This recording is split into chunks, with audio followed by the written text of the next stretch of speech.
Right, so I know that you're 20 minutes, 30 minutes away from your drinks, but you will learn something today. You absolutely will learn. So if there's anyone in the back, you will learn something, so come in here. So come in here. So look, I've been in procurement technology for about 27 years now. And I don't know about you guys, but I'm sort of bored a little bit of people talking about procurement adding value, about procurement having a seat at the table and trying to get a seat at the table. I think the time for words and talking is actually finished. It is actually about doing. And today you're going to hear from one of our customers and a part of a panel as well, what people have actually done in some of the most challenging circumstances that we've had, certainly in my memory, within the procurement function. So with that, first I'm going to introduce the panel, and particularly with Arnold, who's going to be talking about his experience as a Signify, particularly around the black swan events that we've encountered over the last 3 years. So Arnold, can I ask you to come up first, please? And then the rest of the panel just come through. And on this panel, this illustrious panel, we have from Signify the CPO, Luc Broussaud, and also Dawn Andre, the Chief Product Officer, and obviously Roderick, where is he? Roderick, here we go. Roderick SA from Risk Methods as well. So we're talking about the impacts of the last few years and how people have overcome those and what tactics and techniques they've used, particularly using technology to overcome them. No, it's okay. Yeah. Okay, so we'll get everyone sorted out. Arnold, are you ready to go? Yes, of course. Okay. So, hello everybody. My name is Arnold Chatelain. I'm responsible of the digitization of procurement for the Signify organization. So, first question, who had in the last 2 years issue in the supply chain? Nobody? I see a lot of hands raised, and we had as well. It was incredible. A lot of black swans. So we had COVID, we have increase of raw materials, we have issue with containers, with components, and so on. But if I look back, Signify managed very well this crisis. 6.9 billion sales in 2021, the margin stayed at the same level. So maybe some of you have the question, how did we manage this? And I think that's the right question. And we will try now to give you some elements how we manage to navigate in this stormy environment.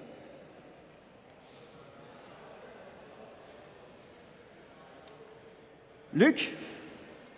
So hi everybody. So as Arnold was summarizing, it has been a pretty interesting 18 months of mess, consistent mess, coming from our supply base everywhere in the world, in China, in Europe, in US, plus, the fact that people had to learn to work differently. So to face this fundamental issue, we continue to do what we are calling management by surprise. So the idea is always to be one step ahead of the market and leveraging as a baseline the data, the people, and the process to be always ahead in terms of surprising, our stakeholder and hopefully our suppliers. Maybe Signify is a little bit unknown also. I mean, we are the world leader in lighting business, and we are ex-Philips Lighting. And to do that, we are just using something very simple, which is a cycle, which we try to leverage every time. It's basically how we get the best from our suppliers, because most of them, they know better than us. So we just need to foster this information and get what we call seed, where we plant and we are able to harvest results. And then, obviously, at the end of the year, go back on new basis and put some volume on the table and do negotiation. So that's the fundamental cycle, but you will see that with digitization, we have been able to customize it and to adapt it every time to surprise everybody in the company. So Arnold? Yes, thank you, Luc. So the cycle is very nice, yeah, but you need for this a very strong backbone.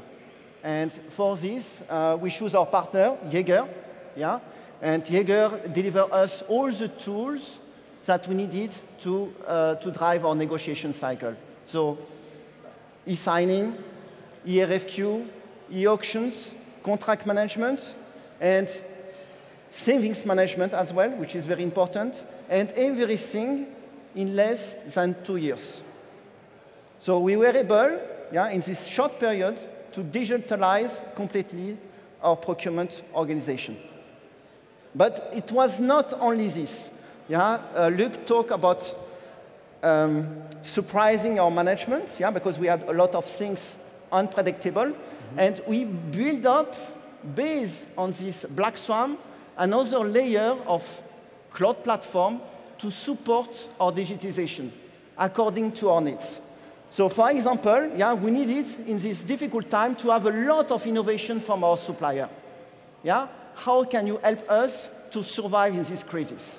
So you use a cloud platform to collect ID from the supplier. You cannot imagine how many good ideas we have, and we implemented them. Another idea, yeah, we needed to know, yeah, how much it would cost to manufacture a part. Or when the supplier was asking us 20% increase in price because of the raw material, we were able to say, no, you are wrong, it's only 5%. So we automate the should cost calculation. So today, if we have a 3D design of a part, I can tell you how much it will manufacture, what will be the cost to manufacture in China, in India, or in Europe.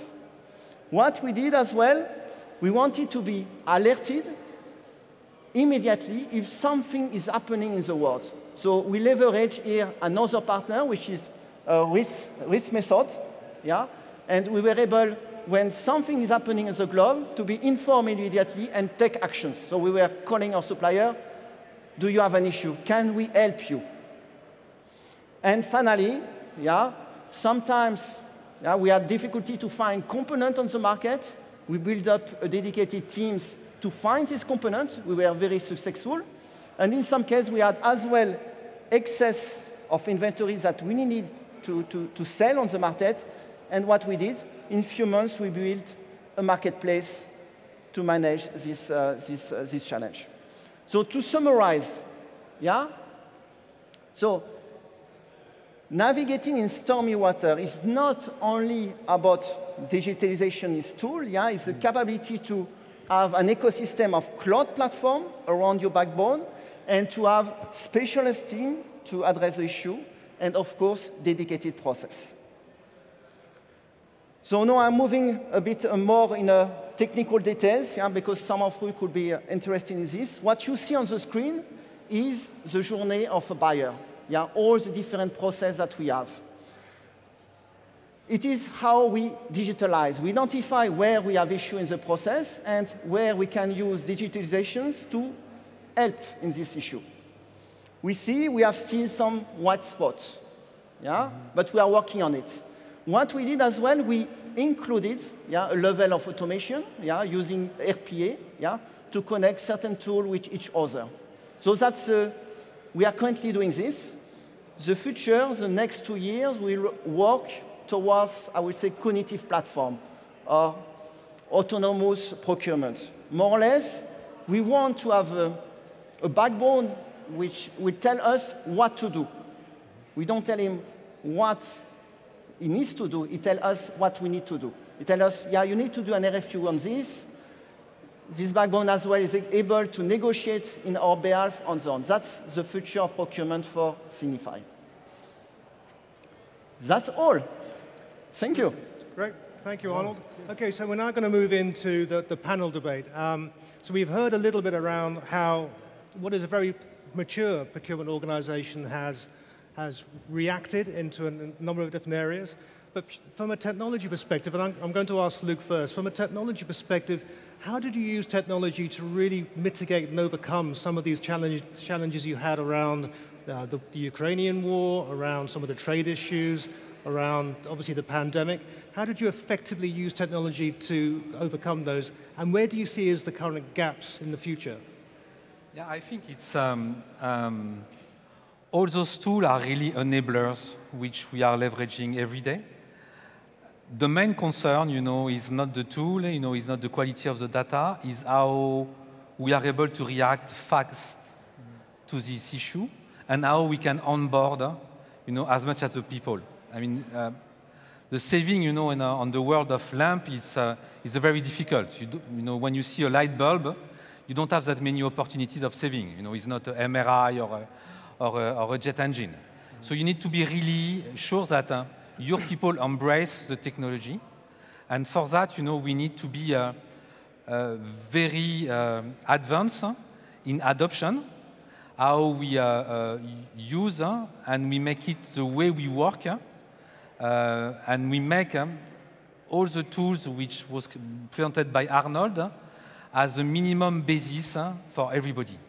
And that's, for me, the most difficult things and the challenge we have today. If you are able to have this baseline and the right people using it at the right place, then you can try to accommodate, all the crises we have been facing in the world. Absolutely. And the new one, unexpected. Got it. All right. So this need for speed is going to be a common theme, I think, on this panel moving forward, and the adoption in terms of the usage and the skill sets. The other thing I wanted to pick up on was there's a lot of organizations out here, I'm sure, who struggle to get to the board level in terms of the value that they can provide. And we, again, alluded to it earlier, getting a seat at the table. You've done that, but what were you able to do? What was your magic that enabled you to get to the board and show that value? Well, I think it was not really a magic, it was really procurement, in this kind of company, which is so dependent from manufacturing, supply chain, and operation. The appetite on procurement is so fundamental. And I always remember, when my first interview to join Signify, the CEO was very knowledgeable about procurement. Yeah. So, the positioning was not an issue. The issue was how you surprise, because your landscape stays the same. But the issue you are facing are multiple. So how you use your creativity to include, the supplier in your thought process. How you share the right baseline, how you assess the risk, how you created, as Arnold was saying, a platform to buy components in the middle of China where nobody else was able to find it. And how you return this platform to make a seller market, to sell, excess component to the market as of today. So all these surprises, supported by very established processes, supported by the management and good data, make procurement even more important. We are not in Signify a support function.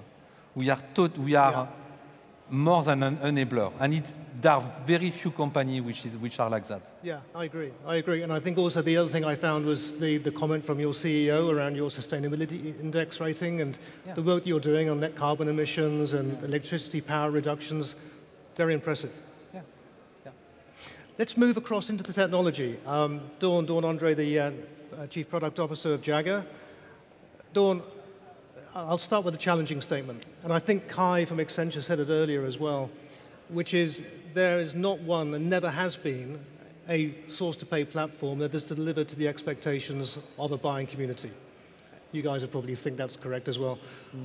But having said that, why do you think that is?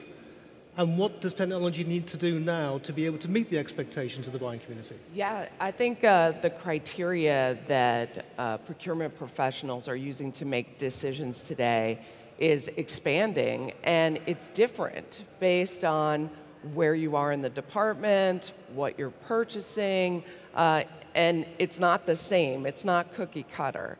So I think it is our responsibility as technology backbone providers to put on a single pane of glass everything that someone needs to make a decision. The criteria that's relevant to them, whether it's risk, sustainability, diversity, in that moment, so that they can action upon that and spend their time really focused on the strategic decision making. So we really have to make it easier to integrate, easier for that data to be available and accessible. So I would say integration and visibility are critical to that. And what about the people element? Because you're giving them all this new technology. How the hell are they going to use it? Well, that's a great point. I'm sure you guys have all heard about the Great Resignation. We've talked a lot today in various sessions about ramping up new employees. How many people are in a new role in the last year? Or a new company? How many people on their teams that they're managing have new people on board? All right, now extend that out into the supplier community that you're working with as well. So how many new people to procurement, to your company, to your processes are now joining? It's not a one-size-fits-all when it comes to technology, but if you're someone who embraces that technology and really focuses on that as a skill set, you'll be able to transition into these roles, whether within a company or departments, very effectively. So that's one piece of advice I would give. And what we're seeing even within our customer community requests for things that will help onboarding of suppliers and onboarding of new employees go more efficiently. Things like in-application training, because gone are the days where you have somebody with 20 years experience sitting next to you, right? So how do we transfer that knowledge into the application so that new employees can learn what they're supposed to do in a safe and guided manner? Provide them virtual assistants that can actually start processes that they're asking about, or even recommendation engines that can look, using AI and machine learning, can look at the processes, look at your policies, and make recommendations of what to do next. Maybe extend an event because we haven't got enough responses back, and automatically serve those up so your very valuable talent can be focused on the most strategic things that are adding to shareholder value. Great, great. Okay, thank you. So if we talk about supply chain resilience, which is probably top of the list for most chief procurement officers right now, obviously from a risk methods perspective, you focus on that. Well, what are the areas within risk methods that are helping to mitigate, helping to predict some of the risk factors moving forward? Give me some examples from your perspective. Sure. Let me give some answers around that. First of all, what we do to understand that the technology is out there. I think there's an acceptance from the public. You know, technology is there. AI is there. Machine learning is out there. The technology is there. Now, how do you turn that into that speed and take advantage of that speed? I think it then comes back to the people. I think, Luc, you referred to that as well. Having the speed of the information coming to you, detecting what is going on, but what am I actually going to do around that?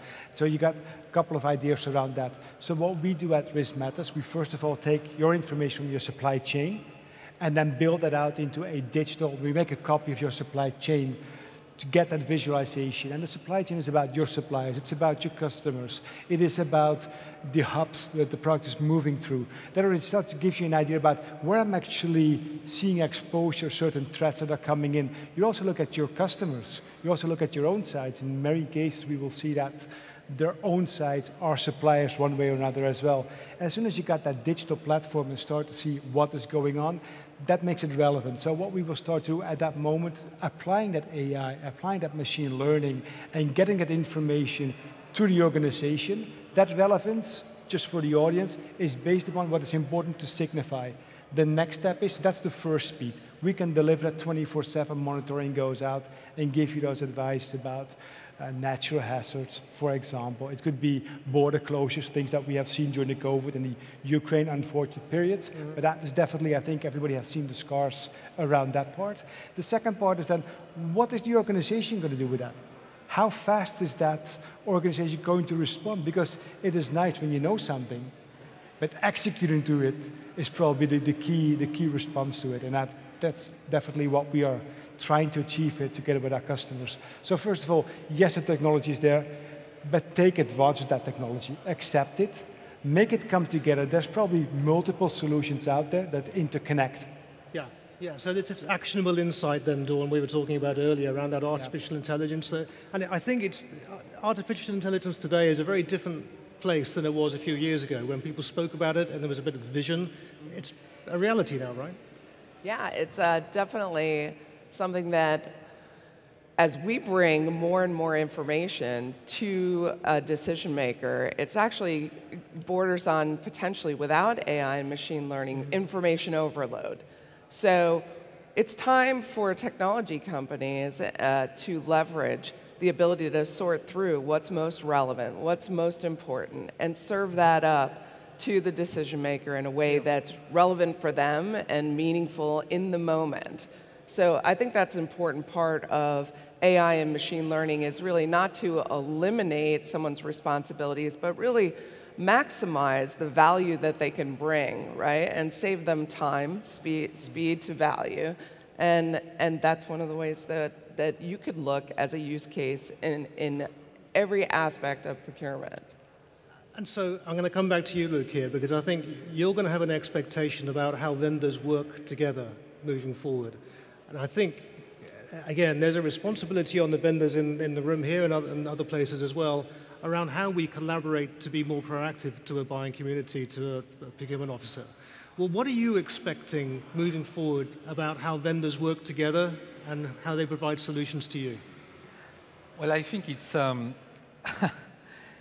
are talking a lot about AI, I'm start to focus on I first with my team, which when it's spread, across the world, so my challenge is to get this speed, to get the best of what all the tools we are getting, but in an environment which is changing so fast, which require, very fast reflex, to ensure that, my team in Shenzhen, my team in Delhi, my team in Mexico, in US, and every part of the world is able to be guided and to select the right set of data. Yeah. And that's, for me, a big pitfall. First, it's, and I've been focusing on that, since we launched the program, because before we had only Excel, by the way, so we are not that good, to ensure adoption. If it's not on the platform, I don't want to look at it. Oh, and already it takes 1 or 2 years to get that. Yeah. And then, you need to be able to select the right level of information, because, those platforms are incredible. But you can spend your day and do nothing at the end. Yeah. So you need to cherry pick and to simplify and to have them, embrace a couple of things, ensure that they understand it, they act on it, they get the result, that it simplifies their work, because if it's adding work, it's useless, and then you can move to another module. So that's, this adoption and learning, which is very important for me to get the speed and the efficiency. So you're encouraging people to use it. Is it's there not a bit encouraging? It's like it's a bit more of a hammer, right? Yeah. Yeah. So how do you do that? Well, it's. Once you start to measure, everybody's looking at it. So basically, we have a weekly measurement, and I'm participating to the meeting, and it's we don't have yellow. It's either red or green, which is very efficient, by the way. Remove the yellow, and then you are able to spot exactly what's going on, and to force people. And in the review we are driving, we use only the platform. So if it's not on the platform, don't come up with something new or creative. I don't want to look at it. So it's part of, this education, and even that is taking time, I can tell you. Yeah. So I think, again, this need for speed message is coming through, this adoption message is coming through. The other element to it as well, which I'm open to all three of you, is people have got data which they never had before in front of them. So they're going to be able to make a decision that's going to impact upon the success of the business, or not, as the case may be, if they get something wrong.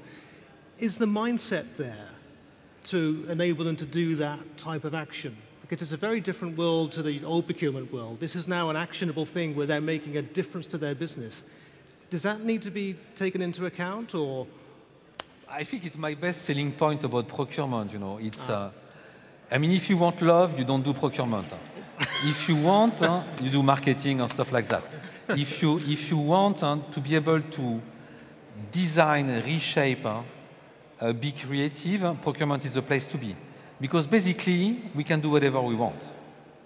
I mean, we can leverage, our competition. We can buy together. We can do e-auction. We can do as many things. So the creativity is endless. So that's the selling point, and also how we recruit people. And we have way more choices than sales, for example. So when people know that, you start to unleash the creativity. Yeah. And then you just need to guide them with a real set of data, and then you are able to deliver. Perfect. Thank you. Thank you for that. Sure. Any other inputs from you guys? I think we're good on time. Okay. So too, yeah. So look, I think you heard the need for speed. We heard about adaptability. We heard about access to data. Without a doubt, and I'm coming from the other side here, so completely the opposite side to Luc. Without a doubt, if you're in procurement, you've got one of the best jobs on the planet. Without any shadow of a doubt, you're making a material impact to your business. And also, if you're using sustainability and you're working through with risk mitigation, you have an impact in terms of how the world operates as well, which is also a good thing. Right? So you're actually in one of the best professions out there.